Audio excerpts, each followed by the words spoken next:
হেই HSC position আজকে হচ্ছে তোমাদেরকে প্যারাগ্রাফের ফাইনাল সাজেশনটা তোমাদেরকে আমি দিয়ে দিব, একদম লেটেস্ট যে সাজেশনটা আছে সেটি তোমাদেরকে আমি দিয়ে দিব। দেখবা গত ভিডিওতে আমি যেটা দিছি, যে জানো তো তোমরা মানে ইংলিশ সেকেন্ড পেপারে দুই ধরনের প্যারাগ্রাফ আছে, একটা লিস্টিং অথবা ডেসক্রিপটিভ প্যারাগ্রাফ, আর হচ্ছে তোমার কি কজ এন্ড ইফেক্ট অথবা কম্পারিজন এন্ড কন্ট্রাস্ট। এই দুই ধরনের প্যারাগ্রাফ তোমার আসে, দুইটাতে 15 30 মার্কস তোমার কি থাকে, তাই না?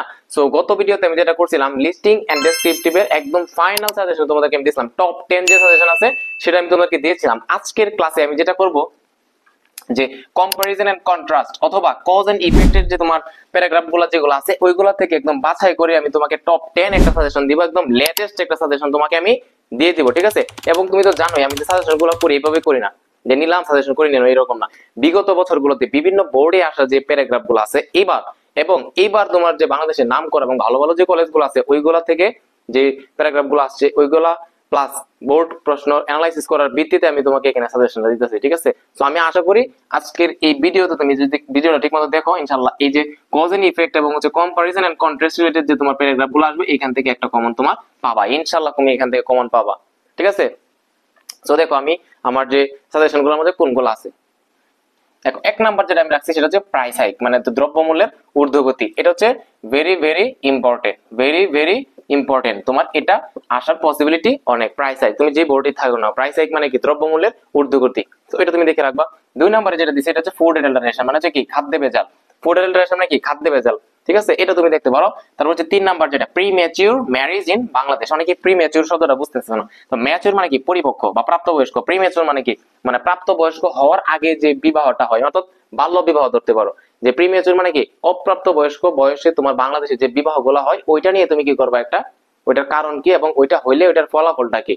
অপ্রাপ্ত বয়স্ক একটা ছেলে কিংবা মেয়ে বিয়ে হইলে বা বিয়ে দিলে ওইটার কারণটা কি, কেন হচ্ছে বিয়েটা দিয়ে দিতেছে এবং এটা হওয়ার ফলে ফলাফলটা কি, এটার ইফেক্টটা কি, ওইটা নিয়ে তুমি কি করবা, একটা কজ এন্ড ইফেক্ট রিলেটেড একটা প্যারাগ্রাফ তুমি দিবা। সো এটা হচ্ছে অনেক অনেক ইম্পর্টেন্ট।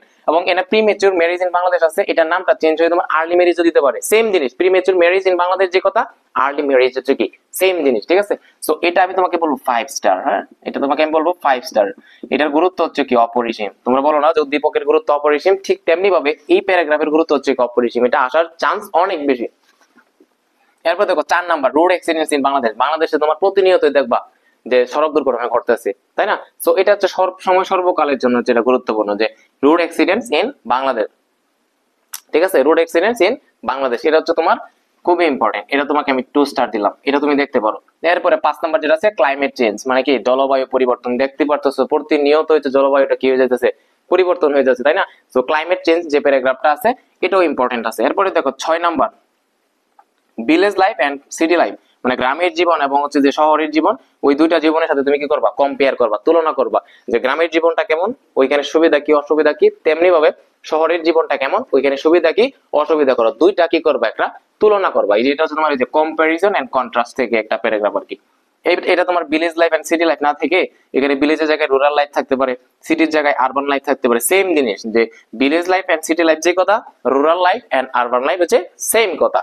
এরপরে দেখো লক্ষ্য করো যে 7 নাম্বার যেটা আছে technical education and general education, যে টেকনিক্যাল যে এডুকেশন যে শিক্ষাটা আছে এবং যে সাধারণ যে শিক্ষাটা আছে ওই দুইটার মধ্যে তুমি কি করবে, একটা কম্পেয়ার করবা, যে টেকনিক্যাল এডুকেশনের সুবিধাটা কি এবং অসুবিধাটা কি, তেমনি ভাবে যে সাধারণ যে শিক্ষাটা আছে জেনারেল যে এডুকেশনটা আছে ওইটার সুবিধাটা কি এবং অসুবিধাটা কি, দুইটা কি করবে, একটা কম্পেয়ার করবে। এবং যেটা কম্পারিজনের থেকে একটা প্যারাগ্রাফ তোমাকে আমি দিছি এবং এটা অনেক ইম্পর্টেন্ট, এটা অনেক ইম্পর্টেন্ট, তোমাকে আমি 3 স্টার দিতেছি, এটা 3 স্টার, 3 স্টার।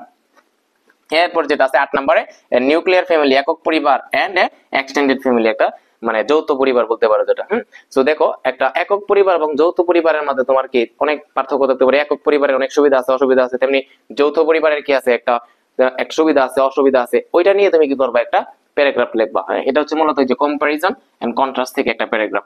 এরপরে যেটা আছে water pollution, environment pollution, air pollution, sound pollution, মানে পলিউশন রিলেটেড যে প্যারাগ্রাফ গুলো আছে এগুলো হচ্ছে খুবই খুবই খুবই গুরুত্বপূর্ণ, ঠিক আছে? তো যেটা বলতেছিলাম যে পলিউশন রিলেটেড, পানি দূষণ, পরিবেশ দূষণ, বায়ু দূষণ, শব্দ দূষণ, এই 4টা যে দূষণ আছে সবগুলো হচ্ছে কি খুবই ইম্পর্টেন্ট, তুমি এগুলো দেখে রাখবা।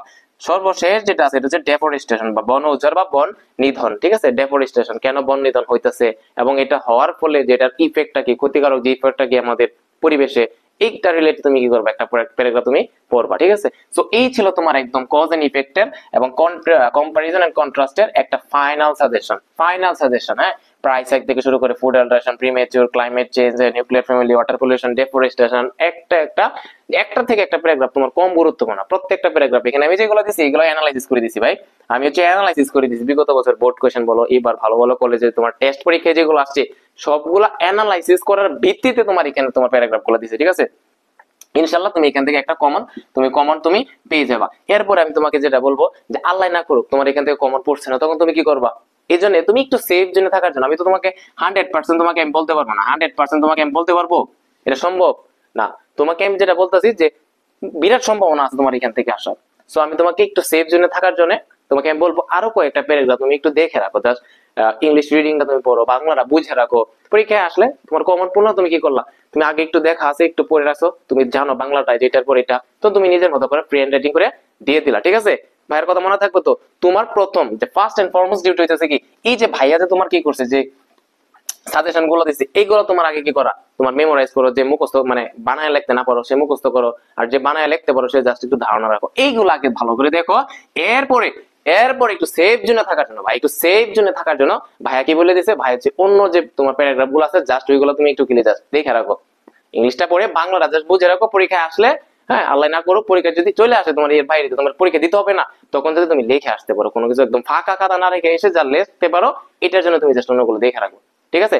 সো তুমি যদি আমার চ্যানেলে নতুন হয়ে থাকো তো আমার চ্যানেলটা সাবস্ক্রাইব করে দিও। আর এইচএসসি 25 ব্যাচ যারা আছো তোমাদের পরীক্ষার ইংলিশ পরীক্ষার আগের দিন পর্যন্ত তোমার ভাই তোমাদের নিয়ে কাজ করে যাবে এবং পরিশ্রম আমি করে যাবো ইনশাল্লাহ। কিন্তু তোমাদের কাজ হচ্ছে তোমার ভাইকে একটু সাপোর্ট দেয়া, তোমরা যদি একটু সাপোর্ট দাও ভাই একটু আরো কি করবো পরিশ্রম করতে রাজি আসি ইনশাল্লাহ, ঠিক আছে।